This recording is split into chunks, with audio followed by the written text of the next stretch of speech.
ജ്യോതി laboratories chairman emeritus, Sahyadri biolabs private ലിമിറ്റഡിൻ്റെ ചെയർമാനും managing ഡയറക്ടറുമായ ഇന്ത്യൻ വ്യവസായ ഭൂപടത്തിൽ വ്യക്തിമുദ്ര പതിപ്പിച്ച ശ്രീ എം പി രാമചന്ദ്രനാണ് നമ്മുടെ ഇന്നത്തെ അതിഥി.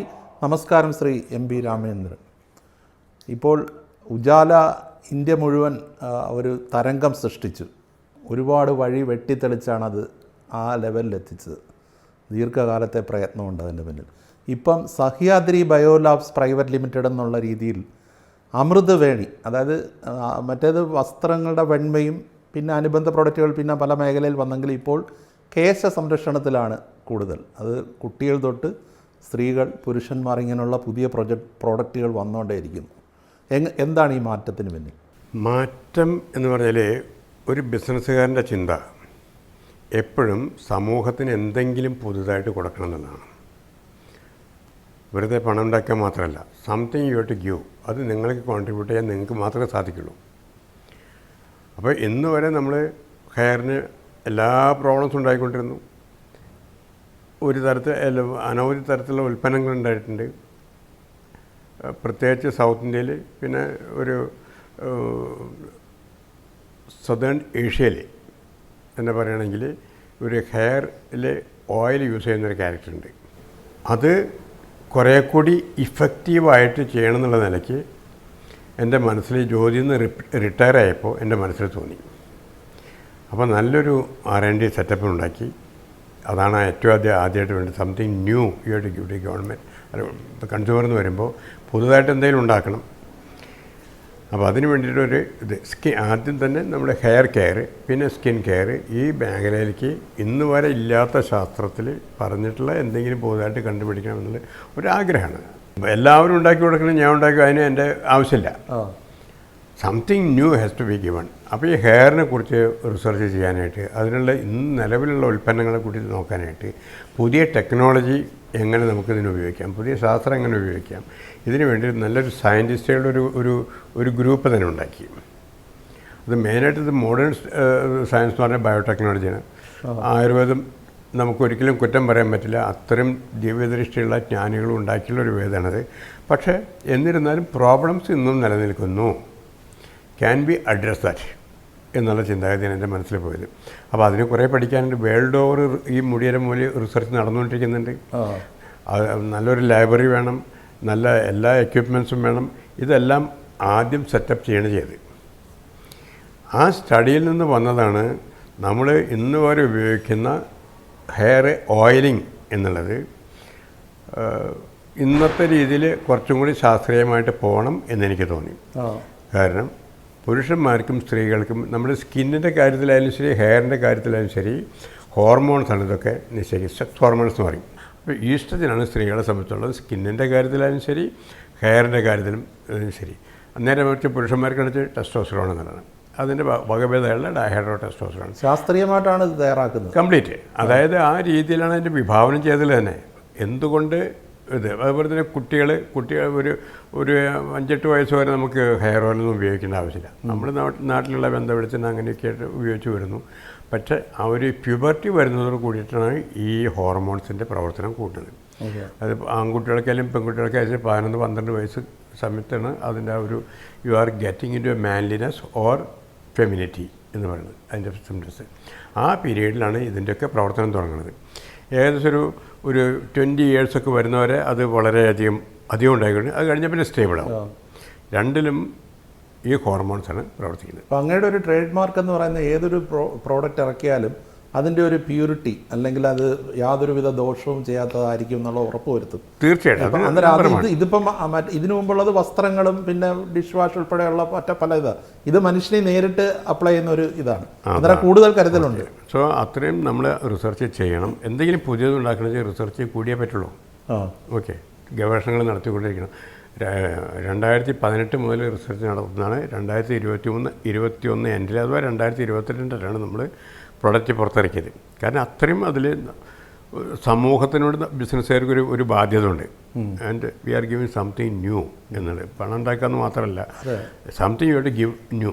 ഇന്നും വരെ കിട്ടിയില്ലാത്തത്. ഉജാല തുടങ്ങിയപ്പോൾ അതും അങ്ങനെ തന്നെയായിരുന്നു. അച്ഛൻ വെള്ളവസ്ത്രമാണ് ഉപയോഗിച്ചിരുന്നത്, അങ്ങും വെള്ളവസ്ത്രം ഉപയോഗിച്ച് അത് കൂടുതൽ വിശുദ്ധ വെള്ളയിലേക്ക് വരിക. അപ്പോൾ ഈ ഒരു പ്രൊഡക്റ്റിൻ്റെ പിന്നിൽ അത്തരത്തിലുള്ള എന്തെങ്കിലും ചിന്തയുണ്ടോ? തീർച്ചയായിട്ടും ഇത് പൂർത്തിയായ ഒരു പുതിയ അപ്രോച്ചാണിത്. ഇന്ന് ആരെങ്കിലും പറയേണ്ട പുരുഷന്മാർക്കും സ്ത്രീകൾക്കും വേറെ വേറെയാണ് ഈ ഹെയർ കെയർ പ്രൊഡക്ട്സ് വേണ്ടെന്നുള്ളത് ഇല്ല. അത് ശരിക്കും അതാണ് വേണ്ടത്. ഇന്നുവരെ നമ്മൾ ആരും പറഞ്ഞിട്ടില്ല. എല്ലാവരും നമ്മൾ ആയുർവേദത്തിൽ ഇതിൽ പോയി നടന്നുകൊണ്ടിരിക്കുന്ന വഴി കൂടെ നടക്കാൻ എല്ലാവർക്കും സുഖമാണ്. പക്ഷേ നമ്മൾ വേറിട്ടൊരു വഴി കൂടെ നടക്കണം. അതെന്തെങ്കിലും പുതുതായിട്ടുള്ള ഒരു ഇതായിരിക്കണം. അതായത് അമൃതവേണി ഹെയർ എലിക്സർ ഇതിപ്പോൾ പുരുഷന്മാർക്ക് വേണ്ടിയുള്ളതാണ്, ഫോർ മെൻ എന്ന് എഴുതിയിട്ടുണ്ടായില്ലേ. അത് കൂടാതെ തന്നെ സ്ത്രീകൾക്ക് വേണ്ടി പ്രത്യേകിച്ച് വിമൻ. അതെ, അത് Amruthaveni hair elixir for women. എന്തുകൊണ്ട് ഈ എലിക്സിർ എന്നുള്ള വാക്ക് ഇത് ഉപയോഗിക്കുന്നത് പലരും ചോദിക്കുന്നുണ്ട്. അത് ഓയിൽ തന്നെയല്ലേ, അപ്പോൾ എന്തുകൊണ്ട് നിങ്ങൾ ഹെയർ ഓയിൽ എന്ന് പറയാം? ഓയിൽ എന്ന് പറഞ്ഞാൽ നമ്മുടെ വെളിച്ചെണ്ണ ഹെയർ ഓയിലാണ്, എള്ളെണ്ണ ഹെയർ ഓയിലാണ്, കടുകെണ്ണ ഹെയർ ഓയിലാണ്. ഇതൊക്കെ ഓയിലാണ്. There is nothing else in that. പക്ഷേ നമ്മുടെ മുടിക്ക് എങ്ങനെ വേണം എന്നുള്ളത് നമ്മൾ കണ്ടുപിടിച്ചിട്ട് മുടിയുടെ ലൈഫ് ശാസ്ത്രം പഠിച്ച് അതിനെ നമ്മൾ ട്രിഗർ ചെയ്യണം. അതിന് വേണ്ടിയുള്ളതാണ് നമ്മൾ അത് പഠിച്ചപ്പോഴാണ് പുരുഷന്മാർക്കും സ്ത്രീകൾക്കും വേറെ വേണം എന്നുള്ളത് നോക്കിയത്. കാരണം രണ്ടും ഉപയോഗിച്ചിട്ട് കാര്യമില്ല, സെയിം തന്നെ ഉപയോഗിച്ചിട്ട് കാര്യമില്ല. ഇപ്പോൾ ഇത് മുടി പൊഴിച്ചിലും തടയും, മുടി വളർച്ചയെ സഹായിക്കുകയും ചെയ്യും. അത് നമ്മൾ അങ്ങനത്തെ ഒരു ക്ലെയിം അല്ല. മുടി കൊഴിച്ചിൽ എന്ന് പറഞ്ഞാൽ നോർമലായിട്ടുള്ള മുടി കൊഴിച്ചിലുണ്ടാവണം. അത് പ്രകൃതി നമ്മളെ എന്നും സുന്ദരികളും സുന്ദരന്മാരാക്കി വെക്കാനായിട്ട് ഉണ്ടാക്കിയുള്ള ഒരു ഇതാണ്. 10 to 15% ഓഫ് ഹെയർ എല്ലാ വർഷത്തിലും വീണുകൊണ്ടിരിക്കും. ഒരു വർഷത്തിൽ അങ്ങനെ ചെയ്യും. അത്ര റീപ്ലേനിഷ്മെൻ്റ് ആവണം. അതുകൊണ്ട് അതായത് റിനോവേഷൻ, അതായത് നമ്മുടെ പ്രകൃതി ഈശ്വരൻ നമുക്ക് തന്നുള്ളതാണ്.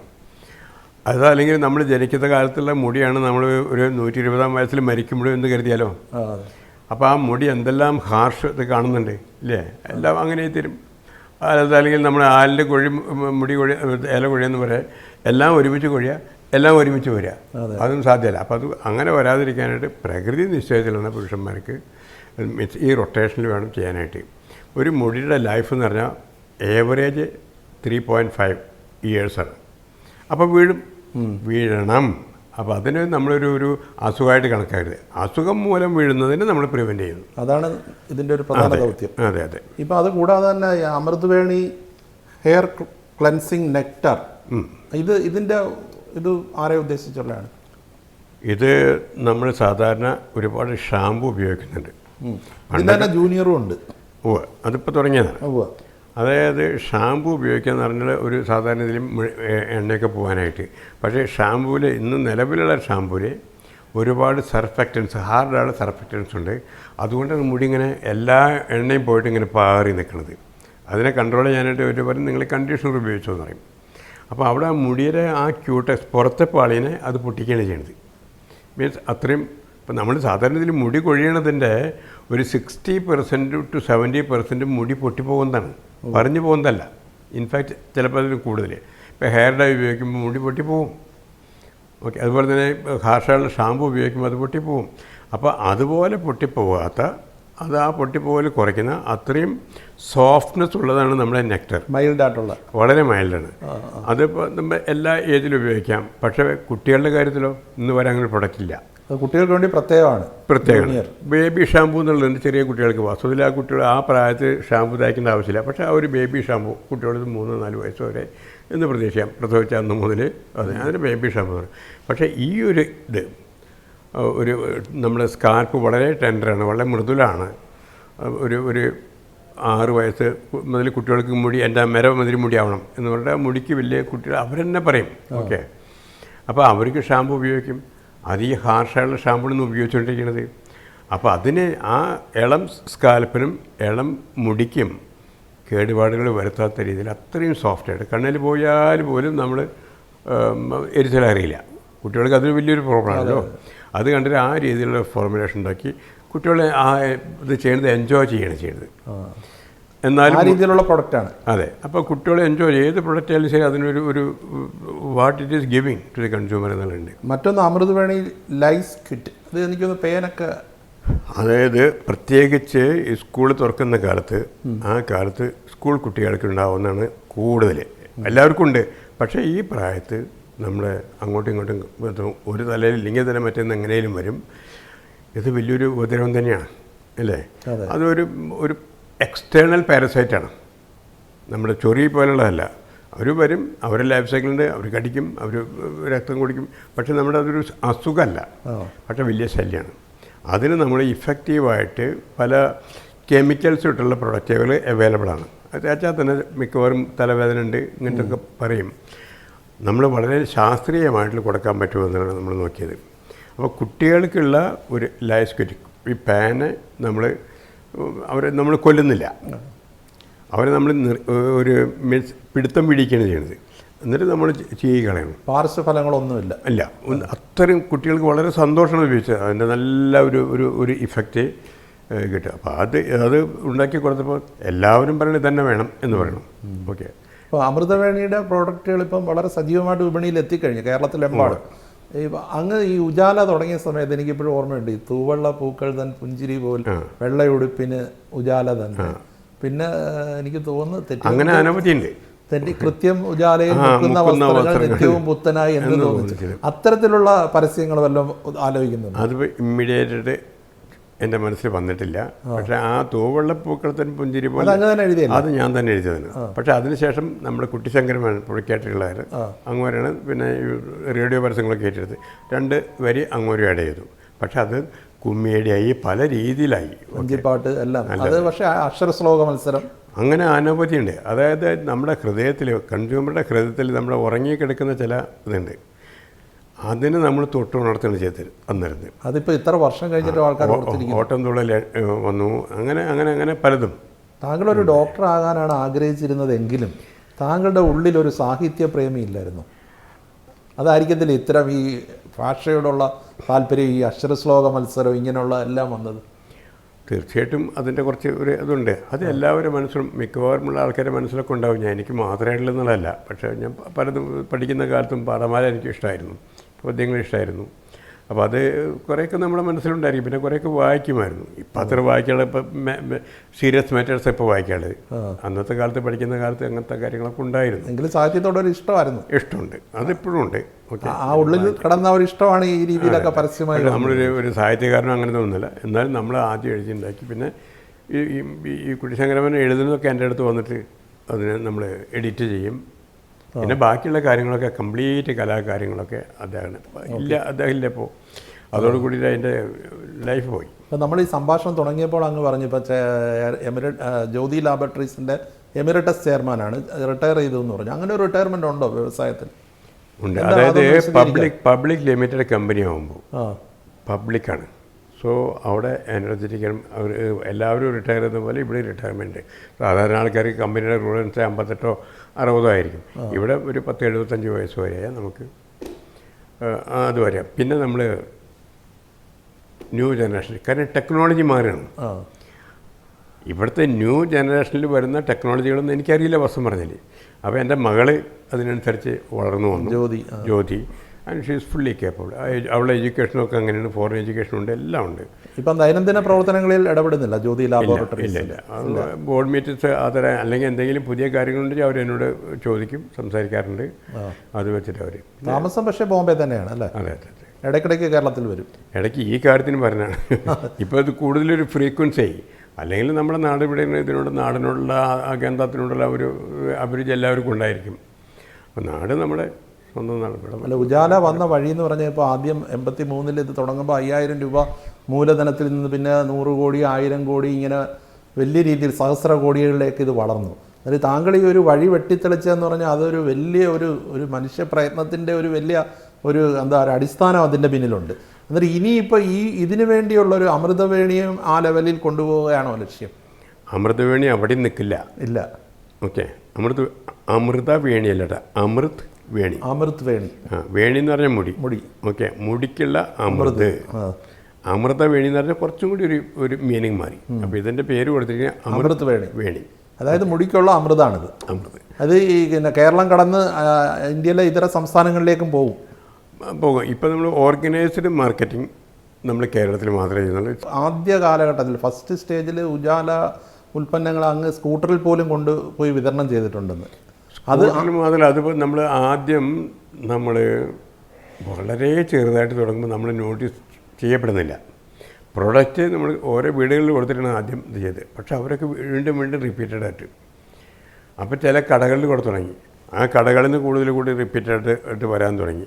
അത് പിന്നെ ഹോൾസെയിലേക്കായി അവർ ചോദിക്കാൻ തുടങ്ങി. അത് ഒരു നാച്ചുറൽ ഗ്രോത്ത്. പ്രൊഡക്റ്റ് നന്നായി കഴിഞ്ഞാൽ അത് ഓട്ടോമാറ്റിക്കാണ് അതിൻ്റെ ഗ്രോത്ത് വരും.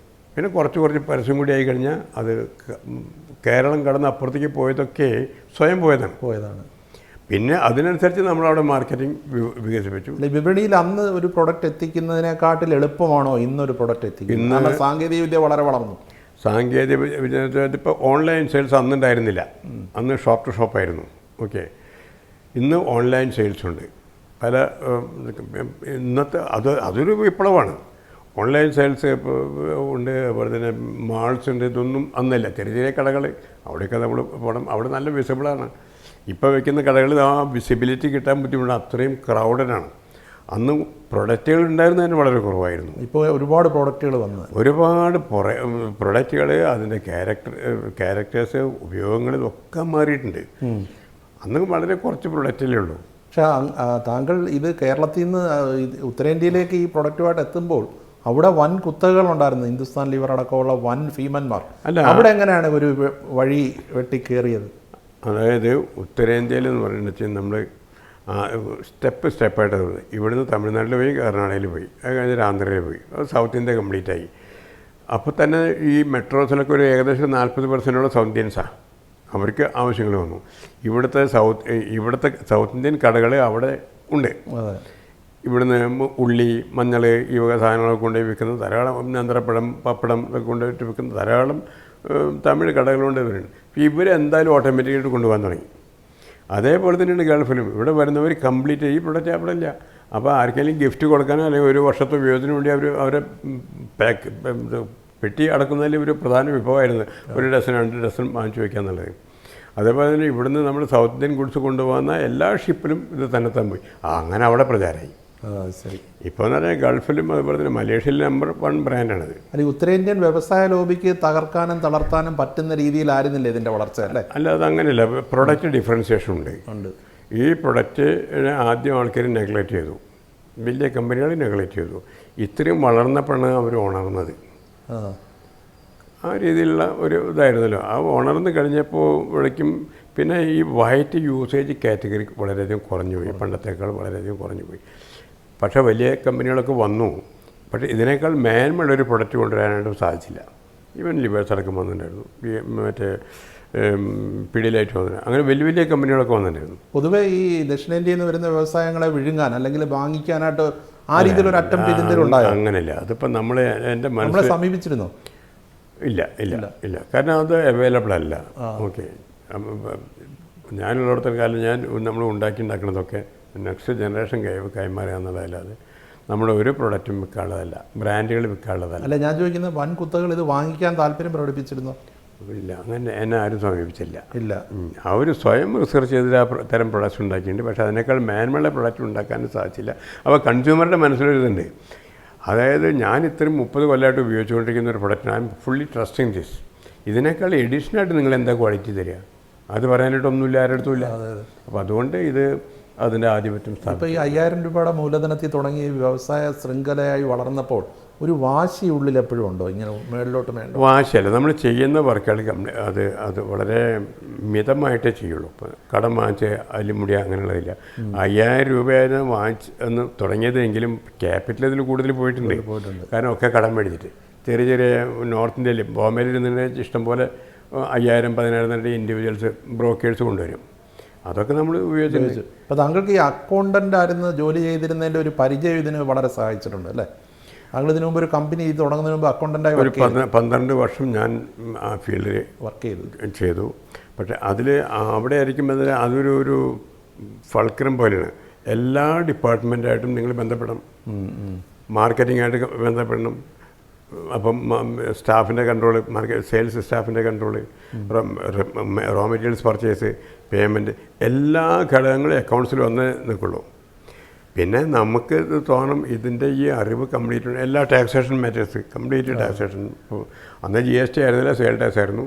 എല്ലാ സംസ്ഥാനങ്ങളും വേറെ വരുന്നു. പക്ഷേ നിങ്ങൾ ചെയ്യുന്ന അതിലത്തെ നിയമങ്ങൾ നമ്മൾ കംപ്ലീറ്റ് അറിഞ്ഞിരിക്കണം. ഇതൊക്കെ നമ്മൾ കോമേഴ്സ് പഠിച്ചപ്പോൾ ആ കാലത്ത് തോന്നിയിട്ടുണ്ടായിരുന്നു, ഇതൊക്കെ ഉപയോഗപ്പെടുന്നുള്ള പ്രൊഫസർമാരൊക്കെ പറയാറുണ്ടായിരുന്നു. അതൊക്കെ പിന്നെ അവിടെ പ്രാക്ടിക്കലായിട്ട് ഇൻകം ടാക്സിന് റിട്ടേൺസ് ഫയൽ ചെയ്യുക, ഇങ്ങനത്തെ കാര്യങ്ങൾ ചെയ്തിട്ട് പിന്നെ അതായി. അപ്പോൾ താങ്കളോടൊപ്പം വലിയൊരു ടീം ഉണ്ടായിരുന്നെങ്കിലും താങ്കളുടെ ഒരു വൺ മാൻ ആർമി അല്ലായിരുന്നു ശരിക്കും? ആ ടീമിന് നമ്മൾ ഇതിൻ്റെ വളർച്ചയ്ക്കനുസരിച്ച് വളർച്ച എക്വയർ ചെയ്യാണ് ചെയ്യുന്നത്. അതായത് നമുക്ക് പ്രൊഡക്ഷൻ്റെ R&D ആവശ്യമുണ്ട്, അപ്പോൾ R&D ഹെഡിനെടുത്തു. അങ്ങനെ പ്രൊഡക്ഷന് ഡെയിലി പ്രൊഡക്ഷൻ നോക്കാനായിട്ട് അങ്ങനെ ആവശ്യങ്ങൾ വരുന്നതിനനുസരിച്ച് നമ്മൾ എക്സിക്യൂട്ടീവ്സിനെ കൂടുതൽ ക്യാപ്റ്റൻ ഓഫ് ദി ഷിപ്പ് എന്ന് പറയുന്നത് എപ്പോഴും താങ്കളാണ്, കടിഞ്ഞാണ് എപ്പോഴും താങ്കളുടെ കയ്യിലാണ്. നമുക്ക് അതിൽ വിഷൻ ഇല്ലാച്ചിങ്ങനെ ഏത് വിഷനാണ് നടത്തുന്നത് നമ്മുടെ എംപ്ലോയീസ്. ഇപ്പോൾ ഈ ബിസിനസ്സിൻ്റെ ഒരു വളർച്ചയുടെ ഘട്ടമുണ്ട്. ഇപ്പോൾ 100 കോടിയിലെത്തുന്നു, അത് കഴിഞ്ഞ് 1000 കോടിയിലെത്തുന്നു, അത് കഴിഞ്ഞും വളരുന്നു. അന്നേരം ഈ പണം ഇങ്ങനെ വരുമ്പോൾ എന്തായിരുന്നു അന്നേരത്തെ ഒരു ചിന്ത? നമ്മുടെ കൈകൾ നമ്മൾ പ്രതീക്ഷിക്കുന്നതിനൊക്കെ അപ്പുറത്തേക്ക് ഇത് വളരുന്നു. ഒരു പ്രത്യേകിച്ചൊരു ഇതൊന്നുമില്ല, വളർത്തി ഉണ്ടാക്കുക എന്നുള്ള ഒരു ഇതായിരുന്നു. അല്ലാതെ നമ്മൾ അതിനനുസരിച്ചുള്ള ലൈഫോ കാര്യങ്ങളൊന്നുമല്ല. കയ്യിൽ ഇത് നമ്മുടെ കൈകൾക്ക് അതീതമായി വളർച്ചയാണ്. ഇല്ല, അപ്പം നമ്മൾ കടം വാങ്ങിക്കണം, ഇതിന് പലിശ കൊടുക്കണം, അങ്ങനെ ഫൈനാൻഷ്യൽ പ്ലാനിങ്. ഇപ്പം ഞാൻ ഈ കോമേഴ്സ് ആയതുകൊണ്ട് പോസ്റ്റ് ഗ്രാജുവേഷൻ ഫൈനാൻഷ്യൽ മാനേജ്മെൻറ്റാണ്. അതെല്ലാം ചെയ്ത് കഴിഞ്ഞപ്പോൾ നമുക്ക് means we should control, we should be discipline, financial discipline we have to bring. എല്ലാ നിയമങ്ങളും നമ്മൾ അറിഞ്ഞിരിക്കണം എന്നുള്ള ഇതുണ്ട്. അപ്പോൾ അതിനനുസരിച്ച് ഇവിടെ എൻ്റെ സ്റ്റാൻഡേർഡ് ഓഫ് ലിവിങ് ഞാൻ വർദ്ധിപ്പിച്ചില്ല. ഇല്ല, അല്ല അതാണ് ഇപ്പം നമ്മളിപ്പോൾ ഒരു കയ്യിൽ ഇപ്പോൾ ഏതൊരു വ്യക്തിയാണെങ്കിലും നമുക്ക് കുറച്ച് പൈസ കിട്ടിയാൽ ഇന്നത് വാങ്ങാം, അല്ലെങ്കിൽ ഇന്ന രീതിയിൽ ജീവിക്കാം എന്നൊക്കെ ഒരു ചിന്ത. അത് ഈ സ്റ്റാൻഡേർഡ് ഓഫ് ലിവിങ്ങിൽ വലിയ, അതായത് ഇതിലുണ്ടായിരുന്ന ക്യാപിറ്റല് ആ ക്യാപിറ്റൽ എംപ്ലോയ് ചെയ്തിട്ടാണ് ചെയ്തത്. പിന്നീട് ബാങ്ക് ലോൺസും കാര്യങ്ങളൊക്കെ ഉണ്ടായിരുന്നു. അത് അതിനനുസരിച്ച് ഗ്രോ ചെയ്തു. വലിയ പുതിയ പോണ്ടിച്ചേരി ഫാക്ടറി ഇടണം, അതിന് നമ്മൾ അവിടുത്തെ ഫിനാൻഷ്യൽ ഇൻസ്റ്റിറ്റ്യൂഷൻ്റെ ലോൺ എടുത്തു. പക്ഷേ വിത്തിൻ 3 years നമ്മൾ പെയ്ഡ് ഓഫ്. അല്ല ജീവിതം എങ്ങനെ? അത് ഇപ്പം നമ്മുടെ ഒരു വസ്ത്രധാരണ രീതി എന്നും വെള്ളയായിരുന്നു. അല്ല എന്തായിരുന്നു ഒരു കൗതുകം ഈ പൈസ കൈ വന്നപ്പോൾ എങ്കിലും ഇതൊന്നും വാങ്ങിക്കാം, അങ്ങനെ എപ്പോഴെങ്കിലും ഒരു കൗതുകകരമായ ചിന്ത ഉണ്ടായിട്ടില്ല? അത് എനിക്ക് കാരണം ഫണ്ട്സ് പുറത്തുനിന്നില്ല കഴിയുന്നത്രയും നമ്മൾ അത് ഇപ്പോൾ ഈ ഹുണ്ടി ലോൺസ് അല്ലാതെ മറ്റുള്ള ഒന്നും ഉണ്ടായിരുന്നു. പിന്നെ ബാങ്ക് ലോൺസ് വന്നു, അത് വലിയ വലിയ ലോൺസായി. പക്ഷേ അതൊക്കെ റീപേയ്മെൻറ്റൊക്കെ ആ രീതിയിൽ പ്ലാൻ ചെയ്തു. ഞാനത് കിട്ടുന്നതിനേക്കാൾ കൂടുതൽ ഒരു രൂപ കിട്ടിയാൽ 1 രൂപ 1 പൈസ ചിലവാക്കിയ അത് ലയബിലിറ്റി തന്നെയാണ്. അത് കൊടുത്ത് തീർക്കാനായിട്ട് ബുദ്ധിമുട്ടും. ഫിനാൻഷ്യൽ ഡിസിപ്ലിൻ എപ്പോഴും വളരെ 100%. അന്നേരം ഇപ്പോൾ ഒരു വസ്ത്രം മേടിക്കുക അല്ലെങ്കിൽ നല്ല ഭക്ഷണം കഴിച്ചാണ് വളരുന്നത് എങ്കിൽ പോലും എന്തെങ്കിലും ഒരു പ്രത്യേക താല്പര്യം ഉണ്ടായോ ഈ പണം? അത് വളരുന്ന കാലത്ത് ഞാൻ പറഞ്ഞില്ലേ, അതായത് ക്യാപിറ്റൽ നമ്മൾ എടുത്ത് ഉപയോഗിച്ചില്ല. ഓക്കെ, ഈവൻ ആദ്യത്തെ കാറ് വാങ്ങിക്കണത് തന്നെ 96-97. അത് ഏത് കാറായിരുന്നു? അത് 118 പ്രീമിയർ NE. അത് അന്നത്തെ കാലത്ത് നല്ലൊരു കാറാണത്. ആ കാറിനോട് വന്ന ഒരു ക്രൈസ് അങ്ങനെ അതില്ല. അതും എൻ്റെ ചാർട്ടേഡ് അക്കൗണ്ട് സാറ് എന്താ ഈ പറയുന്നത്, ഇത്രയൊക്കെ ടേൺ ഓവറായിട്ട് നിങ്ങളിത് പോകുന്നത്. പക്ഷേ ഈ പണ്ട് നമ്മൾ എടുത്ത് ഡൈവേർട്ട് ചെയ്യണ്ടേ, ആ രീതിയിലായിരുന്നു. പക്ഷേ അവർ ലോൺ പ്രൊവൈഡ് ചെയ്തു. അങ്ങനെ മെല്ലെ പലർക്കും പറ്റുന്നത് വലിയ ഫണ്ട് വരുമ്പോൾ അത് പല രീതിയിൽ ദുർവിനിയോഗം ചെയ്തു. താങ്കൾ ഒരിക്കലും അതിന് തയ്യാറായി അങ്ങനെ ചെയ്തില്ല. ഫൈനാൻഷ്യൽ ഡിസിപ്ലിൻ അന്നും ഇന്നും. അതായത് ഇപ്പോൾ നിങ്ങളൊരു സപ്ലയർ ആണെങ്കിൽ നിങ്ങൾക്ക് ഉള്ള കമ്മിറ്റ്മെൻറ്റ് 30 ദിവസം പൈസ 29 ദിവസം കൊടുത്തിരിക്കും. ആ ഒരു ക്രെഡിബിലിറ്റി 83 മുതൽ ഇന്ന് വരെ ഉണ്ട്. കണക്കാണ് എപ്പോഴും മുന്നോട്ട് നയിച്ചത്. അല്ല, ഇതെന്താ വെച്ചാൽ ഒരു ബിസിനസ് എന്ന് പറഞ്ഞാൽ പല ആൾക്കാർ സപ്ലയേഴ്സ് നമ്മുടെ ആ റൊട്ടേഷനിൽ നോക്കിയാണ് അവർ നിൽക്കുന്നത്. ആ റൊട്ടേഷൻ നമ്മൾ കൃത്യമായിട്ടിരിക്കണം. ഇപ്പോൾ എംപ്ലോയീസ് നമ്മൾ ഉണ്ട്, അപ്പോൾ അവർക്ക് ശമ്പളം ആ ദിവസം എന്ന് പറഞ്ഞാൽ കിട്ടിയിരിക്കും. അപ്പോൾ 31st ഡേ ഉണ്ടെങ്കിൽ ആ 31st ഡേയിൽ അവർ ശമ്പളം കിട്ടിയിരിക്കും, അല്ലെങ്കിൽ 29th കിട്ടിയിരിക്കും. അന്ന് ഹോളിഡേ. ഇതൊരു പ്രിൻസിപ്പിളാണ്. അപ്പോൾ ഒരു പ്രിൻസിപ്പിളിൽ നിന്ന് ഒരിക്കലും വ്യതിചലിച്ചില്ല. ഇല്ല, ഇന്ന് വരില്ല. ഇല്ല. ഇപ്പോൾ ഈ ഹെങ്കൽ എന്നുള്ള ഒരു പ്രോഡക്റ്റിൻ്റെ ഇന്ത്യൻ ഡിവിഷൻ വാങ്ങിക്കുന്നത് ഒരു വാശിയായിരുന്നോ അതോ? അല്ല, അത് നമ്മളൊരു ലെവൽ വരെ വളർന്നു കഴിഞ്ഞു. അന്ന് ഞങ്ങൾക്ക് ഏകദേശം 400-500 കോടി രൂപയുടെ ടേൺ ഓവർ ഉണ്ട്. അതൊരു മൾട്ടിനാഷണൽ കമ്പനി ആയിരുന്നല്ലോ. മൾട്ടിനാഷണൽ കമ്പനിയാണ്. അന്ന് എന്താ വെച്ചാൽ ഒരുപാട് ഇന്ത്യൻ കമ്പനികൾ പുറം രാജ്യത്തുള്ള ആൾക്കാർ വാങ്ങിക്കുകയായിരുന്നു. അതെ, നമ്മുടെ സൗത്ത് ഇന്ത്യൻ ഇലക്ട്രോണിക്സ് അങ്ങനെ ഒരു കമ്പനി ഉണ്ടായിരുന്നു, പ്രീതി മിക്സൊക്കെ ഉണ്ടാക്കുന്നത്. അത് ഒരു ഫോറിൻ കമ്പനി വാങ്ങിച്ചു. നമ്മുടെ റാൻബാക്സി എന്നുള്ള കമ്പനി ഉണ്ടായിരുന്നു, അതൊക്കെ പലരും വാങ്ങിച്ചു. അങ്ങനെ അനവധി വിറ്റ് പോകുമായിരുന്നു.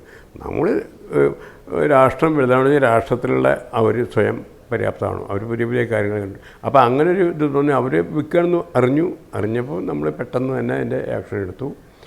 ആൻഡ് നല്ലൊരു ഓൾമോസ്റ്റ് സെയിം കാറ്റഗറി പ്രൊഡക്ട്സ് ആയിരുന്നു, പക്ഷേ നല്ല ടെക്നോളജി ഉണ്ടായിരുന്നു. ഇപ്പോൾ നമ്മുടെ പ്രില്ലേ നല്ല ടെക്നോളജിയാണ്. അങ്ങനെ കുറേ ബ്രാൻഡ്സ് ഉണ്ടായിരുന്നു അവരെ. അപ്പോൾ അവരുടെ വീക്ക്നെസ് നമ്മൾ കണ്ടുപിടിച്ചു, വാട്ട് ഈസ് ദെയർ വീക്ക്നെസ് എന്നുള്ളത്. ആ വീക്ക്നെസ് നമ്മൾ റെക്ടിഫൈ ചെയ്ത് കഴിഞ്ഞാൽ ഫസ്റ്റ് ഇയർ തന്നെ പ്രോഫിറ്റബിൾ ആക്കാം എന്നെനിക്ക് തോന്നി. 28 കൊല്ലം കമ്പനി നടത്തിയിട്ട് ഒരു 600 കോടി രൂപ വരെ ലോസാണ് അവർ ഉണ്ടാക്കിയിട്ടുണ്ടായിരുന്നത്. ഒരു കാലത്തും അവർ പ്രോഫിറ്റ് ഉണ്ടാക്കിയില്ല, ഒരു കാലത്തും ഡിവിഡൻഡും കൊടുത്തില്ല. പക്ഷേ നമ്മൾ ആദ്യ വർഷം തന്നെ പ്രോഫിറ്റബിൾ ആദ്യ വർഷം തന്നെ നമ്മൾ ഉണ്ടാക്കിയ കാരണം അതേക്കും ഫിനാൻഷ്യൽ ഡിസിപ്ലിൻ. ഉജാലയിൽ നിന്ന് പിന്നെ മറ്റ് വേറെ ഒന്നിലധികം പ്രൊഡക്റ്റുകളിലേക്ക് പോയല്ലോ. അതും ഒരു നെസസിറ്റിയാണ്. ഉജാല എന്ന് പറയുമ്പോൾ നമുക്ക് ഒരുപാട് സ്റ്റാഫുണ്ട്. ഈ സ്റ്റാഫിൻ്റെ ലൈഫ് എൻ്റെ കയ്യിൽ സുരക്ഷിതമാവണം അല്ലേ. എന്നോടൊരു 10, 18, 20 വയസ്സിൽ ജോയിൻ ചെയ്ത ആൾ അവർ റിട്ടയർ ആകുമ്പോൾ അവർക്ക് അതിനനുസരിച്ച് ശമ്പളം കൂടി വരണം. ഒറ്റ പ്രൊഡക്റ്റ് കൊണ്ട് അത് ഹാൻഡിൽ ചെയ്യാൻ സാധ്യമല്ല. അപ്പോൾ പിന്നീട് എക്സോ വന്നു. എക്സോ വരുമ്പോഴും നമുക്ക് തോന്നി ഞാൻ എന്താണ് കൺസ്യൂമർക്ക് പുതുതായിട്ട് കൊടുക്കേണ്ടത്. അന്ന് വിമ്മ് മാത്രമേ ഉള്ളൂ, മീൻസ് എലിവേഴ്സിൻ്റെ വിമ്മ് മാത്രമേ ഉള്ളൂ. അപ്പോൾ 100% മാർക്കറ്റ് ഷെയർ അവരെടുത്താണ്. പക്ഷേ ഞങ്ങളുടെ അഡ്വൈസർ പറഞ്ഞു, പരസ്യത്തിൻ്റെ ഏജൻസി പറഞ്ഞു, സാർ നിങ്ങളൊരു കാറ്റഗറിയിൽ കിടക്കണമെങ്കിൽ ഈ കാറ്റഗറിയിൽ കിടക്കും. കാരണം അതിൻ്റെ ടോട്ടൽ ഡീലർ പെനട്രേഷൻ എന്ന് പറഞ്ഞാൽ 27% അന്നുള്ളൂ. പിന്നെ ബാക്കിയുള്ളവരൊക്കെ എന്ന് പറഞ്ഞാൽ ചാരം, കാരം, മണ്ണ് ഇതൊക്കെയാണ് പാത്രം കഴുകാൻ ഉപയോഗിച്ചിരുന്നത്. ഇത് എന്തായാലും ഗ്രോ ചെയ്യും. അപ്പോൾ പിന്നെ അതിൻ്റെ റിസർച്ച് നടത്തി. ആ റിസർച്ച് നടത്തിയപ്പോൾ നമുക്ക് എന്താണ് എക്സിസ്റ്റിംഗ് കാറ്റഗറിയിൽ എന്താണ് ഡിഫക്റ്റ് ഉള്ളത്, എന്തെങ്കിലും ഡിഫക്റ്റിൻ്റെ അതിനെ മോഡിഫൈ ചെയ്താലേ നമുക്കാവുള്ളൂ.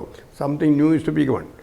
അപ്പോൾ അന്വേഷിച്ചപ്പോൾ പറഞ്ഞ് ടോട്ടലി ട്രേഡേഴ്സിനും എല്ലാം ഒരു അന്വേഷിച്ച് നോക്കി പറഞ്ഞു അതിനൊരു മെയിനായിട്ടുള്ള ഡിഫക്റ്റ് എന്ന് പറഞ്ഞാൽ ഒരു 6 മാസത്തിലും കൂടുതൽ ഇതിന് ഷെൽഫ് ലൈഫില്ല. അത് കഴിഞ്ഞാൽ ഒരു റോക്ക് പോലെയാവും. അത് അവർ റീപ്ലേസ് ചെയ്ത് പ്രോബ്ലം ഒന്നുമില്ല. പക്ഷേ ഇതൊരു മേജർ ഡിഫക്റ്റാണ്. അപ്പോൾ അത് ഞാൻ സ്റ്റഡി ചെയ്തപ്പോൾ ഫ്രാങ്ക് ഇനഫ് അവർ മറ്റുള്ള രാജ്യങ്ങളിൽ ചെയ്യുന്ന ആ ക്വാളിറ്റി അല്ല ഇവിടെ കൊടുക്കുന്നത്. ആക്റ്റൊക്കെ വളരെ കുറവാണ്. ഞാൻ പറഞ്ഞു എന്തുകൊണ്ട് എന്നുള്ളൊരു ക്വസ്റ്റ്യൻ നമ്മുടെ മനസ്സിൽ വരുന്നു. നമ്മൾ ഈ കറുത്ത വർഗ്ഗക്കാരായതുകൊണ്ട് ഇവിടെ ഇന്ത്യയിൽ ഇത് മതി പാവങ്ങൾക്ക് എന്ന് വിചാരിച്ചിട്ടാണോ ആ ഒരു ചിന്താഗതി നമ്മുടെ മനസ്സിലായി. അപ്പോൾ അതിനേക്കാൾ ഉപരിയായിട്ട് ഫുള്ളായിട്ട് അവിടെ കൊടുക്കുന്ന ആക്റ്റീവ്സ് അത്രയാണ് അതിവിടെ കൊടുത്ത്, പ്ലസ് അതിനുശേഷം നമ്മൾ ആൻറ്റി ബാക്ടീരിയൽ നിന്നിട്ട് യൂണീക്ക് പ്രോപ്പർട്ടിയും കൊടുത്ത് പ്രൊഡക്റ്റ് ഇറക്കിയപ്പോൾ അവരെക്കാൾ 1.5 രൂപ കൂടുതലാണ് ഞാൻ വിറ്റത്. പക്ഷേ ജനങ്ങൾക്ക് അത് ആവശ്യമായിരുന്നു. അങ്ങനെ ഇറക്കിയ എല്ലാ പ്രോഡക്റ്റുകളും വിജയമായി. എല്ലാ പ്രൊഡക്റ്റും വിജയം. വനമാല എന്ന് പറഞ്ഞൊരു പ്രൊഡക്റ്റ് ഇല്ലായിരുന്നു. വനമാല അത് വാഷിംഗ് സോപ്പായിരുന്നു. വന്നല്ലോ വനമാല. അതെ, നല്ല ഒരു ബ്രാൻഡായിട്ട് വന്നു. പക്ഷേ അവിടെ നമ്മൾ ഒരു 25 ലക്ഷത്തിൽ കൂടുതൽ സെയിലുള്ളവർക്ക് ടാക്സിലെ പ്രിഫറൻസ് ഒന്നുമില്ല. അവർ ഈ ഡൊമസ്റ്റിക് നമ്മുടെ കോട്ടേജ് ഇൻഡസ്ട്രിയായിട്ട് അവർക്കും വേണ്ട ഒരു ഫീൽഡ്. അപ്പോൾ ഇതിൻ്റെ മുകളിൽ ടാക്സ് വന്നു, 12% ടാക്സ് വന്നു. അവർക്ക് ടാക്സ് ഇല്ല. അപ്പോൾ അവരായിട്ട് മത്സരിക്കാനുള്ളൊരു പ്രോബ്ലം ഉണ്ടായിരുന്നു. അതുകൊണ്ടാണ് നിർത്തിയത്. ഇപ്പോൾ ഉണ്ടാക്കിയിരുന്നത് ഓരോ പ്രൊഡക്റ്റ് പുതിയതായിട്ട് ഇറക്കുമ്പോഴും മനസ്സിൽ എന്താ ചിന്തിക്കുന്നത്?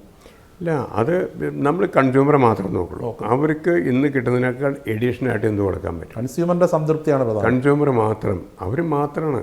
ഓക്കെ, പിന്നെ ബാക്കിയുള്ളതൊക്കെ നമ്മൾ അവർക്ക് വേണ്ട പുതിയ ടെക്നോളജി നമ്മൾ ഉണ്ടാക്കണം. അപ്പോൾ ബിസിനസ്സിൽ ഇങ്ങനെ മുങ്ങി നിൽക്കുമ്പോൾ മനസ്സ് ഒരു തെളിനീരരുവി പോലെ ശാന്തമായി ഒഴുകുകയാണോ അതോ കടൽ പോലെ പ്രക്ഷുബ്ധമാണോ? പരിപൂർണമായി ശാന്തസമുദ്രം പോലെ ശാന്തമാണ്. അത് കാരണം അത് നമ്മുടെ ലൈഫിൽ നിന്ന് പഠിക്കണം. നമ്മൾ ജോലി ചെയ്തിരുന്ന കാലത്ത് അവിടുത്തെ അറ്റ്മോസ്ഫിയർ വേറെയായിരുന്നു. അവിടെ കരയേണ്ട ആൾക്കാർ പോവില്ല. മീൻസ് കൂടുതൽ ടൈം വർക്ക് ചെയ്യണം, എത്ര ചെയ്താലും എന്തെങ്കിലും ഒരു ഡ്രോബാക്ക് ഉണ്ടാവും. അപ്പോൾ ആ ഡ്രോബാക്കുകൾ, ഞാനൊരു എംപ്ലോയി ആയിരുന്നു. അപ്പോൾ എൻ്റെ എംപ്ലോയി സൈക്കോളജി എനിക്കറിയാം. ഒരു ഓണർ അതല്ലെങ്കിൽ അതിൻ്റെ മേലുള്ളൊരു മേലധികാരി എന്നോട് എങ്ങനെ ബിഹേവ് ചെയ്യണം എന്ന് എൻ്റെ മനസ്സിലുണ്ട്. അതായത് ഞാൻ ഏത് രീതിയിൽ എന്നോട് ആൾക്കാർ ബിഹേവ് ചെയ്യുന്നത് ഞാൻ ഇഷ്ടപ്പെടുന്നു ആ രീതിയിലായിരിക്കണം മറ്റുള്ളവരോട് ചെയ്യണത്.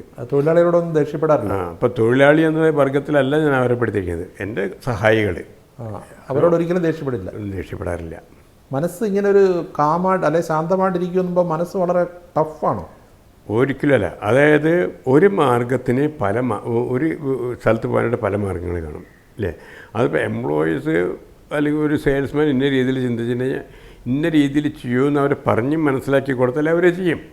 ഓക്കെ, കൃത്യമായിട്ടുള്ള അറിവ് കൊടുത്താൽ. അതല്ലെങ്കിൽ അവർ അതാണ് ശരി വിചാരിച്ച് ചെയ്യുന്നു. പിന്നെ കളവ് ചെയ്യുന്നവരൊക്കെ ഉണ്ട്. പൈസ അല്ല, വർക്ക്. പ്രതിസന്ധിയെ എങ്ങനെയാണ് നേരിടുന്നത്? ബിസിനസ് പ്രതിസന്ധികളൊന്നും വരാറില്ല. കാരണം നമ്മൾ വെട്ടി തെളിയിക്കുന്നത് നമ്മുടെ മാർഗ്ഗമാണ്.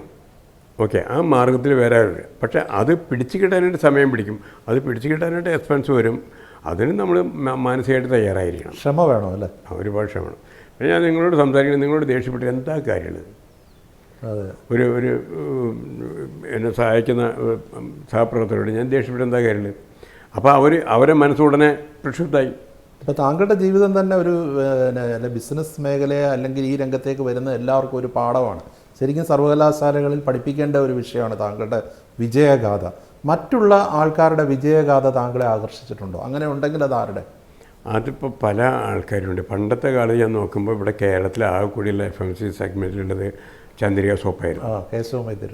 അപ്പോൾ അങ്ങോട്ടുള്ളവർ അല്ലെങ്കിൽ അവരെ സിസ്റ്റം അതെങ്ങനെ ഉണ്ടാക്കി കഴിഞ്ഞ്. പിന്നെ ഇവിടുന്ന് അങ്ങോട്ട് പോയി നോക്കുമ്പോൾ വലിയ വലിയ ആൾക്കാർ എന്ന് പറഞ്ഞപ്പോൾ റിലയൻസ്, ധീരുഭായ് അംബാനി, യങ്ങർ ജനറേഷനല്ല, അയാൾ എങ്ങനെ അയാളും ജോലി ചെയ്യായിരുന്നു. അദ്ദേഹം ഒരു വളരെ സ്ട്രഗിൾ ചെയ്ത് കയറി വന്നതാണ്. സ്ട്രഗിൾ ചെയ്തെന്ന് പറഞ്ഞാൽ അത് എനിക്ക് ഇങ്ങനെ ആവണം, അങ്ങനെ ജീവചരിത്രം വായിച്ചു നോക്കണം. അതെ, ബ്യൂട്ടിഫുൾ. അത് ജോലി ചെയ്യുമ്പോൾ ജോലി ചെയ്യാൻ ശമ്പളത്തിനല്ല, കൂടുതലും പഠിക്കാൻ വേണ്ടിയിട്ടാണ് ചെയ്തിരുന്നത്. ഈ ബിസിനസ് എങ്ങനെ ചെയ്യാം, എക്സ്പോർട്ട് എങ്ങനെ ചെയ്യാം, ഇമ്പോർട്ട് എങ്ങനെ ചെയ്യാം, ഇത് മെറ്റീരിയൽസ് എങ്ങനെ ഉണ്ടാക്കാം, അതായിരുന്നു ആൾ. അപ്പോൾ കാട് കയറി പോവായിരുന്നു. അതുകൊണ്ട് അങ്ങനെ വളർത്താനായിട്ട് സാധിച്ചു. പെട്രോളിയം വേണം, അങ്ങനെ പല ജീവിതങ്ങളിലെയും പലതും ആകർഷിച്ചു. അല്ല, അതൊക്കെ നമുക്കൊരു പ്രോത്സാഹനം. നമ്മളെ ആവുള്ളൂ. എനിക്ക് മുകേഷ് അംബാനി ആവാൻ പറ്റില്ല, ധീരുഭായ് അംബാനി ആവാൻ പറ്റില്ല, അഡാനി ആവാൻ പറ്റില്ല. അവരൊക്കെ ലാർജർ തോട്ട്സ്, ലാർജർ ടെക്നോളജിയാണ്. പക്ഷേ കണ്ടാണിശ്ശേരി എന്ന് പറയുന്ന ഒരു ഗ്രാമത്തിൽ നിന്ന് വളരെ ലാർജർ തോട്ട്സിലൂടെയാണല്ലോ ഇന്ത്യ മുഴുവൻ. ഇവരൊക്കെയും വന്നത് അങ്ങനെയാണ്. ധീരുഭായ് അംബാനി അല്ലെങ്കിൽ റിലയൻസിൻ്റെ ദാരിദ്ര്യമായിരുന്നു. അതെ, അതിൽ നിന്ന് ഇങ്ങനെ ഒരു ഇതുണ്ടായി. അത് രാഷ്ട്രത്തിൻ്റെ ഒരു ഭാഗ്യമാണെന്നും വിചാരിച്ചാൽ മതി. രാഷ്ട്രത്തിൻ്റെ ഭാഗ്യം. ഇവരൊന്നും പണക്കാരല്ല, പണം ഉണ്ടാക്കുന്നുണ്ട്, അത് ബിസിനസ്സിൻ്റെ പ്രോഫിറ്റ്, അത് വീണ്ടും റീ എംപ്ലോയ് ചെയ്യുന്നു. എത്ര നേരം ഭക്ഷണം കഴിക്കും? ഓക്കെ, അല്ല, ഭക്ഷണം കഴിക്കുന്ന കാര്യം പറഞ്ഞു വന്നുകൊണ്ടിരിക്കുക. എന്താണ് ഇഷ്ടപ്പെട്ട ഭക്ഷണം? അങ്ങനെയൊന്നുമില്ല. നമ്മൾ നാടൻ പണ്ട് നമ്മൾ എന്തൊക്കെയാണ് കഴിച്ചിരുന്നത് അതൊക്കെ തന്നെയാണ് ഇപ്പോഴും. ഇപ്പോൾ ചില പണ്ടൊരു ഒരു വ്യവസായി പറഞ്ഞാണ്, ഞാനാകെ കഴിക്കുന്ന പുട്ടും കടലയാണ്, ഉച്ചയ്ക്ക് അല്പം ചോറ് കഴിക്കും. പക്ഷേ ഈ സാമ്രാജ്യം വളരുന്നു. അല്ല, ആ ഒരു ആംഗിളിൽ ചിന്തിക്കും. വളരുന്നതനുസരിച്ച് നിങ്ങൾ തിന്നു വിചാരിക്കാം, നിങ്ങളുടെ ശരീരം ഉണ്ടാവില്ല. So you to maintain yourself. നമ്മൾക്ക് ഇഷ്ടപ്പെടുന്ന വളരെ ലളിതമായ ആഹാരമാണ്. വളരെ ലളിതമായിട്ടുള്ള ആഹാരമാണ്. ഹോട്ടലിൽ പോയിട്ട് എന്തെങ്കിലും ഭക്ഷണം കഴിക്കുക, എൻ്റെ ബിസിനസ് ടൂർ അനുസരിച്ച് നമ്മൾ വലിയ ഹോട്ടലിൽ താമസിക്കുക എന്നുള്ളതല്ലാതെ ആ ഒരു എൻജോയ്മെൻറ്റിന് വേണ്ടിയിട്ട് നമ്മൾ അങ്ങനെ സ്പെൻഡ് ചെയ്യാറില്ല. ഞാൻ വന്നപ്പോൾ ചോദിച്ചു, ആരോഗ്യം സംരക്ഷിക്കുന്നത് എങ്ങനെയാണ്? അന്ന് കണ്ട പോലെ തന്നെയാണല്ലോ ഇപ്പോൾ ഇരിക്കുന്നത്. അന്നേരം പറയും ഗുരുവായൂരപ്പൻ്റെ അനുഗ്രഹമാണ്. അതിൽ യോഗ ഉൾപ്പെടെയുള്ള കാര്യങ്ങളുണ്ടോ? നാട്ടിൽ വരുമ്പോൾ പോകുന്ന 2-3 അമ്പലങ്ങളുണ്ട്. ഒന്ന് നമ്മുടെ തറവാട്ടമ്പലം, അവിടെ എല്ലാ ദിവസവും അവിടെ പോകും. പിന്നെ ദേശത്തെ അമ്പലം, അവിടെ ദേവിയാണ്, ഓക്കെ, അവിടെ പോകും. പിന്നെ ഇവിടുത്തെ ചോവലൂർ ശിവക്ഷേത്രം, ഇതൊക്കെ നമ്മുടെ ചെറുപ്പകാലത്ത് നമ്മൾ പോകാറുള്ളതാണ്. അതിൻ്റെ ഗുരുവായൂരപ്പൻ്റെ ഈ കളിത്തോട്ടിലാണ് ഞാൻ ജീവിച്ചു വളർന്നത്. അന്ന് മുതലേ പോകുന്നുണ്ട്. പക്ഷേ ഗുരുവായൂരപ്പ എന്ന് പറയാത്തൊരു ദിവസമില്ല. എഴുന്നേറ്റാലും അത് തന്നെ നമ്മൾ പ്രാർത്ഥിക്കും. ഇവിടെ വന്നു കഴിഞ്ഞാൽ ഗുരുവായൂരം പോവാതെ ഞാൻ തിരിച്ചു പോകാറില്ല. അതൊരു സെൻറ്റിമെൻ്റൽ ആസ്പെക്റ്റാണ്. തിരിച്ചു പോയാൽ സമാധാനം കിട്ടില്ല. ഓക്കെ, അപ്പോൾ അവിടെ പോയിട്ട് ഒന്ന് തൊഴുതിട്ടേ പോവുള്ളൂ. മനസ്സുകൊണ്ട് എപ്പോഴും തൊഴുന്നുണ്ടെങ്കിലും അവിടെ നമ്മൾ പോകുക എന്ന് പറയണത് സ്ഥിരം പരിപാടിയാണ്.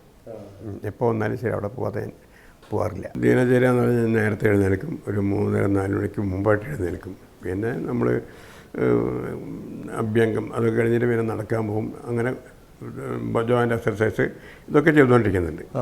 പിന്നെ പ്രാണായാമം അങ്ങനത്തെ ചെയ്തുകൊണ്ടിരിക്കുന്നത്. നേരത്തെ ഉറങ്ങാൻ ഒരു 10 മണിക്ക് മുമ്പ് എന്തായാലും ഉറങ്ങാൻ പോകും. വീട്ടിലെല്ലാവരും ടി വി അല്ലെങ്കിൽ ഇതായിരിക്കും, ഞാൻ നേരത്തെ ഉറങ്ങും. ഇപ്പം താങ്കൾ ഈ ഉജാല പ്രൊഡക്റ്റുമായിട്ട് ഇറങ്ങിയപ്പോൾ ഒരുപാട് വ്യാജന്മാരും എല്ലാം വലിയ രീതിയിൽ ഉള്ള ശല്യങ്ങളുണ്ടായിരുന്നു. ഇപ്പോൾ ഈ കാലം മാറി ഈ ഘട്ടത്തിൽ കേരളത്തിൽ ഒരുപാട് സ്റ്റാർട്ടപ്പുകൾ ഇറങ്ങുന്നുണ്ട്. അതിൽ പലതും വിജയശതമാനം കുറവാണ്, ചിലതൊക്കെ വിജയിക്കുന്നുണ്ട്. അത്തരം ആൾക്കാരോട് എന്താ പറയാനുള്ളത്? എല്ലാവരും വിജയിക്കട്ടെ. ഈ സ്റ്റാർട്ടപ്പ് എന്നുള്ള ആ കോൺസെപ്റ്റിൻ്റെ തന്നെ 1000 ആൾക്കാർ തുടങ്ങിക്കഴിഞ്ഞാൽ അവരെ ബ്രെയിനാണ് ഉപയോഗിക്കുന്നത്. ഓക്കെ, ഒരു 10 ആളെങ്കിലും വിജയിക്കും. ഇപ്പം നമ്മുടെ ഇന്ത്യയിലത്തെ ടോട്ടൽ സമ്പദ് വ്യവസ്ഥ തന്നെ എടുക്കുക. നിങ്ങൾ എത്ര കാശുണ്ട്, അവൻ കാശുണ്ടാക്കുക എന്ന് പറഞ്ഞാലും ശരി, റിലയൻസ് ഉണ്ടാക്കുന്നത് ചെറിയ കാര്യമാണ്. അതെ, രാഷ്ട്രത്തിൻ്റെ സമ്പത്ത് അവരാണ്. അല്ല, ഇവരെ ഏറ്റവും ശ്രദ്ധിക്കേണ്ട എന്തിലാണ്? ഇപ്പോൾ ഈ സ്റ്റാർട്ടപ്പുമായിട്ട് ഇറങ്ങി വരുന്ന യുവതലമുറ എന്താണ് അത് they have to think what I can give to society new. പുതുതായിട്ട് ഞാൻ എന്ത് കൊടുക്കാൻ പറ്റും? നമ്മുടെ പ്രൊഡക്റ്റിൻ്റെ അല്ലെങ്കിൽ നമ്മുടെ സർവീസിൻ്റെ ആശ്രയിച്ചിരിക്കുന്ന ആൾക്കാരുടെ ലൈഫിൽ എന്ത് നമ്മൾ പുതുതായിട്ട് കൊടുക്കാൻ പറ്റും? താങ്കളുടെ വിജയമന്ത്രം അതായിരുന്നു അല്ലേ? അത് തന്നെ വിജയിക്കുള്ളൂ. എനിക്ക് സമൂഹത്തിന് എന്ത് പുതുതായിട്ട് കൊടുക്കാൻ പറ്റും? അല്ലെങ്കിൽ എക്സിസ്റ്റിംഗ് പ്രൊഡക്റ്റ് തന്നെ ഒരു 100 രൂപയ്ക്ക് കിട്ടുന്ന പ്രൊഡക്റ്റ് 50 രൂപയ്ക്ക് കൊടുക്കാൻ പറ്റുമോ? അല്ലെങ്കിൽ something. Society should be benefited. ആ തരത്തിലുള്ള ക്രിയേറ്റീവ് തിങ്കിങ് മാത്രമേ പറ്റുള്ളൂ. അല്ലാണ്ട് വെറുതെ മത്സരിച്ച് അതിൽ തോറ്റിട്ട് കാര്യമില്ല. ഈ തിങ്കിങ് ചെപ്പത് അമൃതവേണിയുടെ കാര്യം വിജയിക്കാതിരിക്കാം, 2 പോസിബിലിറ്റി. താങ്കളുടെ ഒരു ഇച്ഛാശക്തി ഉണ്ടല്ലോ, അത് താങ്കൾ ആദ്യം പറഞ്ഞല്ലോ അതിനും അപ്പുറം എത്തുമെന്ന്. അല്ല, തീർച്ചയായിട്ടും ഒരു സംശയമില്ല. കാരണം ഈ ഹെയർ കെയറിൻ്റെ കാര്യത്തിൽ അനവധി പ്രൊഡക്റ്റ് വരാനുണ്ട്, ഇനി വേറെ പ്രൊഡക്റ്റ് വരാനുണ്ട്, ഇനി ഒരുപാട് പുതിയ പ്രോഡക്റ്റുകൾ വരാനിരിക്കുന്നു ഹെയർ കെയറിൽ തന്നെ. കാരണം ഓരോരോ ഹെയറിനും ഓരോ പ്രോബ്ലംസ്, ഒരു വ്യക്തിക്ക് ഓരോ പ്രോബ്ലംസ് ഉണ്ട്. ഓക്കെ, ഇപ്പോൾ ഹെയർ ഡൈ ഒക്കെ ഒരുപാട് വിപണിയിലുണ്ട്, ആ രീതിയിലുള്ള പ്രോഡക്റ്റുകൾ ഉണ്ടാവും. ഹെയർ ഡൈ എന്നുള്ളത് ആസ് ഓൺ ടുഡേ ഉള്ളത് ഹെയർ നശിപ്പിക്കുന്നതാണ്. ഹെയർ ബ്രേക്കേജ് അറ്റ്ലീസ്റ്റ് 60% ബ്രേക്കേജ് ഉണ്ടാകും.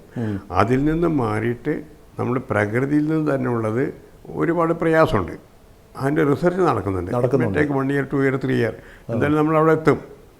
അതിൽ ശാസ്ത്രീയമായിട്ട് പോസിബിൾ ആണെങ്കിൽ അവിടെ എത്തിയിരിക്കും. ഈ 1983 ഈ ബിസിനസ് രംഗത്തേക്ക് ഇറങ്ങിയപ്പോൾ മനസ്സിലുണ്ടായിരുന്ന ഒരു എന്താ പറയുന്ന ഒരു ലക്ഷ്യബോധം അതിപ്പോഴും അതേപോലെ ഉണ്ടോ?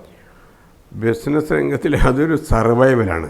ഓക്കെ, അതായത് എൻ്റെ ഫാമിലിക്ക് ജീവിക്കണം, ഓക്കെ, അതിനുള്ള ഞാൻ ചെയ്യണം എന്നുള്ള ആ ഒരു സർവൈവലാണ് അന്ന് തുടങ്ങിയത്. ഒരു നിമിത്തം. അത് ഓരോരുത്തർക്കും ഓരോന്ന് വെച്ചിരുന്നു പറയില്ലേ. അതിപ്പോൾ ഞാൻ കോമേഴ്സാണ് പഠിച്ചതിൽ ആദ്യമൊക്കെ സയൻസ് പഠിച്ചിരുന്നു. പിന്നെ നേരത്തെ ചോദിച്ച ഒരു ഡോക്ടറാണെന്നുണ്ടായി, അപ്പോൾ അതിന് പ്രീ ഡിഗ്രിക്കൊക്കെ അതാണ് പഠിച്ചത്. പിന്നെ ശേഷം കോമേഴ്സാണ് പഠിച്ചത്. കാരണം ഞാൻ ആക്കി തീർക്കുന്നത് ഗോഡിൻ്റെ നിശ്ചയമാണ് എന്നാണ് ഞാൻ മനസ്സിലാവുന്നത്. നിയോഗമാണ്. അപ്പോൾ അങ്ങനെ വന്നു. അച്ഛനിൽ നിന്ന് എന്താ പഠിച്ചത്? അച്ഛനിൽ നിന്ന് ഡിസിപ്ലിൻ, ടോട്ടൽ ഡിസിപ്ലിൻ. വർക്ക് ചെയ്യണം. ഇപ്പോൾ ഉദാഹരണത്തിന് കുട്ടികൾക്കൊക്കെ മിഠായി സ്കൂളിൽ പോകുമ്പോൾ അവിടെ മിഠായി കഴിക്കണം, അതൊക്കെ മേടിക്കണം. ഒരിക്കലും അച്ഛൻ അനുവദിക്കില്ല. അത് ഇതാണ്, കാലത്ത് എഴുന്നേൽക്കണം. അച്ഛൻ നേരത്തെ എഴുന്നേൽക്കും, പാടത്തൊക്കെ പോയിട്ട് തിരിച്ചു വരുമ്പോൾ ഒരു 7 മണിയാവും. ഒരുപാട് ഡിസിപ്ലിൻ. പിന്നെ ഈ മിഠായിയൊക്കെ വാങ്ങിക്കാൻ കുട്ടികളുടെ കൂടെ അവർ വാങ്ങിക്കുമ്പോൾ കൊതിയാവും. പക്ഷേ അച്ഛൻ വീട്ടിൽ വെച്ച് വാങ്ങിച്ചിട്ടുണ്ടാവും, വെറുതെ തരില്ല. ഒരു മുറ്റത്ത് പുല്ലൊക്കെ പറിച്ചിട്ട് ഒരു ചിരട്ട പറിച്ച് അവർ മിഠായി തരും. Means you have to work and earn. ഇതായിരിക്കണം, അതായിരിക്കണം അവരുടെ മനസ്സിലുണ്ടായിരുന്നത്. ഓക്കെ, താങ്കളുടെ അച്ഛൻ താങ്കളിലെ അച്ഛൻ താങ്കളുടെ മക്കൾക്ക് എന്ത് ഉപദേശം കൊടുത്തു? എൻ്റെ അച്ഛൻ താങ്കളായ അച്ഛൻ താങ്കളുടെ മക്കൾക്ക് എന്ത് ഉപദേശം കൊടുത്തു? അത് ഉപദേശം എന്ന് പറഞ്ഞാൽ നമ്മൾ ഉപദേശിച്ചിട്ട് കാര്യമില്ല. കാരണം every individual is having their own thing. എൻ്റെ ജ്യോതി ഉപദേശിച്ചിട്ട് കാര്യമില്ല. Because hair on thinking is there. ആ ശാസ്ത്രം അന്നത്തെക്കാൾ ഒരുപാട് technology, and she is capable of doing that. അവരുടെ വഴിക്ക് വിടുക എന്നുള്ളത്. അത് ആ വഴിക്ക് വിടുക. അവരെ ചീത്തയായിട്ട് പോകാതിരിക്കണം. നമുക്ക് അഡ്വൈസ് ഒന്നും ആവശ്യമില്ല. നമ്മൾ എങ്ങനെയാണോ ലൈഫ് അത് അവർ സ്വീകരിക്കും. മീൻസ് അതിൽ നിന്ന് എന്തെങ്കിലും കാലാനുസരണമായുള്ള മോഡിഫിക്കേഷൻ വരുന്നുള്ളതല്ലാതെ ഇല്ല. ഇപ്പം 2 മക്കളായാലും ശരി, ഇപ്പോൾ അവരെ ഹസ്ബൻഡ്സ് ആയാലും ശരി, സോ ലക്കി അവരും ഇതിൽ കേപ്പബിളായിട്ടുള്ള ആൾക്കാരാണ്. ഒരാൾ ടോട്ടൽ ഓപ്പറേഷൻസ് ഓൾ ഓവർ ഇന്ത്യയിലത്തെ ടോട്ടൽ ഫാക്ടറികളുടെ ഒക്കെ ഓപ്പറേഷൻസും ഇതൊക്കെ നോക്കുന്നു. വേറെ ആൾ IT അതുപോലെ തന്നെ HR കാര്യങ്ങൾ നോക്കുന്നു. So it is self made. ഇപ്പോൾ താങ്കൾ ബോംബെയിലാണ് താമസമാക്കിയതെങ്കിലും കേരളത്തിലേക്ക് ഒരു കണ്ണ് എപ്പോഴും ഉണ്ട്. കേരളത്തിൽ നടക്കുന്ന കാര്യങ്ങളൊക്കെ നോക്കി കാണാറുണ്ട്. കേരളത്തിൽ വ്യവസായ അന്തരീക്ഷം മെച്ചപ്പെട്ടോ? വ്യവസായ അന്തരീക്ഷം എന്ന് പറഞ്ഞാൽ ഇല്ല എന്നില്ല. അതിന് ഇവിടേക്ക് പറ്റിയ വ്യവസായം എന്താണ് അത് നമ്മൾ പ്രത്യേകമായിട്ട് അറിഞ്ഞിരിക്കണം. ഇവിടേക്ക് പറ്റിയത് ഇത്രയും പോപ്പുലേറ്റഡ് ആണ്, ഇത്രയും പ്രകൃതി രമണീയമാണ്, ഇത്രയും. അപ്പോൾ അതിലുള്ള ഇവിടെ ടൂറിസത്തിന് വലിയ ചാൻസാണുള്ളത്. പക്ഷെ അതിന് നമ്മൾ സ്വയം ഡിസിപ്ലിൻ ഉണ്ടാക്കണം. അല്ലേ? ആമയിറങ്ങാൻ തോട് കണ്ടില്ല ഇപ്പോൾ നിങ്ങൾ. കാരണം എല്ലാവരും അങ്ങോട്ട് വലിച്ചെറിയും. ഈവൻ മുനിസിപ്പാലിറ്റി അല്ലെങ്കിൽ ആ തരത്തിലുള്ള ലോക്കൽ ബോഡീസ് ആയാലും ശ്രദ്ധിക്കുന്നില്ല. ഇപ്പം നമ്മൾ ബോംബെയിൽ വയനാട് പിന്നെ പ്രകൃതി അത് പാറയൊക്കെ പൊടിച്ചിട്ട് അങ്ങനെ ശാസ്ത്രത്തിൻ്റെ പറഞ്ഞല്ലോ അനുസരിക്കാതെ പോയതിൻ്റെ ഒരു ദുരന്തമാണ്. നിങ്ങൾ പലതും പഠിക്കാൻ പോകുന്നത്. ഇപ്പം നിങ്ങൾ ബോംബെയിൽ വന്ന് നോക്കുക. ബോംബെ ഇത്രയും ജനങ്ങൾ താമസിക്കുന്ന സ്ഥലമാണ്.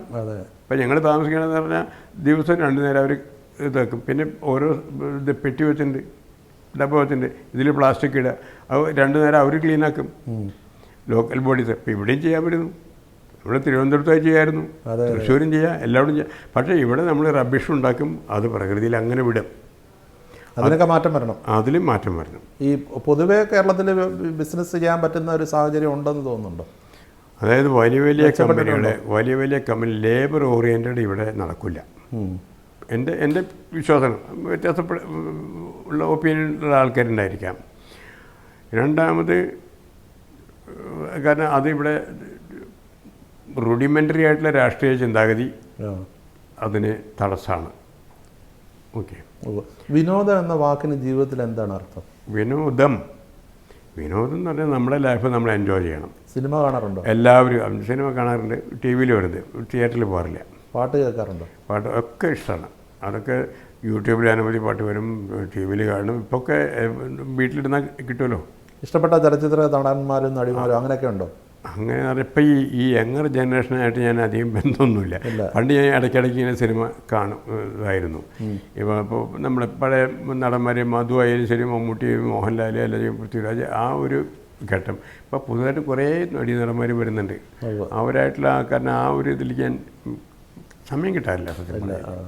ഒരു 24 മണിക്കൂർ എങ്ങനെ വിനിയോഗിക്കുന്നു? 24 മണിക്കൂർ പറഞ്ഞാൽ മിക്കവാറും ഇതിൻ്റെ അനവധി ഞാൻ വായിച്ചുകൊണ്ടിരിക്കും ഈ ശാസ്ത്രത്തിനെ കുറിച്ച്. ഇതിൽ അനവധി പഠിക്കാനുണ്ട്, ചെറുതല്ല. ഇപ്പം ന്യൂ ടെക്നോളജി വരുന്നുണ്ട്, ആ ന്യൂ ടെക്നോളജിനെ കുറിച്ച് ഞാൻ പഠിക്കും. കാരണം ഇവരെ ആരണ്ടിലുള്ള ആൾക്കാരുടെ അടുത്ത് എല്ലാ ലേഖനങ്ങളും ഞാൻ വായിക്കും. അതിൽ നിന്ന് എനിക്കൊരു കൂടുതൽ പ്രയോജനം കിട്ടും. അപ്പോൾ നമ്മുടെ മുമ്പിലുള്ള പൊട്ടൻഷ്യാലിറ്റി ഇസ് ഹ്യൂജ്, വളരെ വലുതാണ്. അത് നമുക്ക് കാണാനായിട്ട് ബിസിനസ്സുകാർക്ക് കാണാൻ പറ്റുള്ളൂ.